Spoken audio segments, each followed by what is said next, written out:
एक उदाहरण के तौर पे मैंने पहले भी कहीं बताया, जैसे पीपल के पेड़ की पूजा होती है, तो कोई बाहर से आएगा वेस्टर्न कल्चर का आदमी तो बोलेगा कि पागल हैं ये सब महिलाएं कि उस पर सूतली बांध रही हैं, धागा बांध रही हैं, पानी चढ़ा रही हैं, पूजा कर रही हैं। लेकिन जो पीपल का पेड़ है और बरगद का पेड़ है, ये बहुत ही, तुलसी भी उसमें है, इसीलिए तुलसी घर में लगती है, उसकी भी पूजा होती है, पीपल की, बरगद की पूजा होती है। उसका कारण ये है कि बहुत कम ऐसे पेड़ पौधे हैं जो रात को भी आपको ऑक्सीजन सप्लाई करते हैं। ज़्यादातर पेड़ जो हैं वो रात को कार्बन डाइऑक्साइड छोड़ने लग जाते हैं इंसानों की तरह और ऑक्सीजन लेने लग जाते हैं। आप सोचिए कि अगर हर पेड़ रात को यही करेगा तो इंसान तो मर जाएगा। तो ये 3-4 पेड़ ऐसे हैं जो जीवनदायी हैं उस समय जब कोई और जीवनदायी नहीं। तो अगर आप अपने माता पिता का पाँव छूते हैं क्योंकि वो आपके जनक हैं, तो फिर उन पौधों की, उन पेड़ों की पूजा तो डेफिनेटली होनी चाहिए जो आपको रात को सुरक्षित रखते हैं। तो इसीलिए कहा जाता था पहले के लोगों के बीच में कि भाई पेड़ों के नीचे जाके रात को मत सोया करो।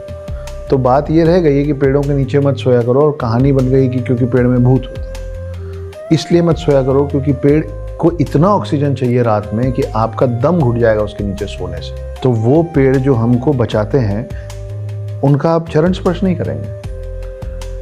उनको पानी जो पूजा करके हम जल डालते हैं, खास करके इन सब पेड़ों में, तो वो इसलिए डालते हैं कि हम उनको अपनी तरफ से, भाई एक पौधे को आप क्या दे सकते हैं? एक पौधे को पनपने के लिए बड़ी कम चीज़ें आपसे चाहिए, उसमें से एक है पानी। अब उस समय जो स्थिति थी, मानसिक स्थिति जो ज़्यादातर लोगों की थी, उनको ये समझा पाना कि ऑक्सीजन क्या होता है और कार्बन डाइऑक्साइड क्या होता है, इम्पॉसिबल। आज भी आपने और मैंने ऑक्सीजन कार्बन डाइऑक्साइड देखा नहीं है ना, साइंस ने पढ़ाया तो आप मान गए। उस समय के लोगों को ये मनवाना बहुत कठिन था, इसलिए पुराने लोगों ने जो कहानी कथा है ना, वो कहानी कथा, हर कहानी के पीछे बहुत बहुत गुण है और बहुत कारण है।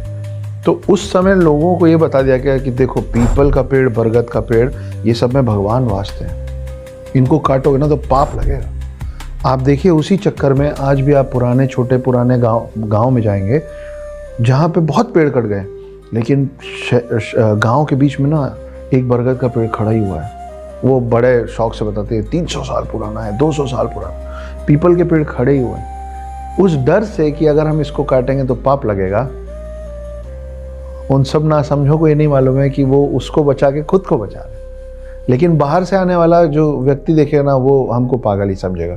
हम उसको कॉन्ट्राडिक्ट नहीं कर पाएंगे, हम उसको काउंटर नहीं कर पाएंगे, क्योंकि हमको पीपल और बरगद की पूजा करने के पीछे की कहानी नहीं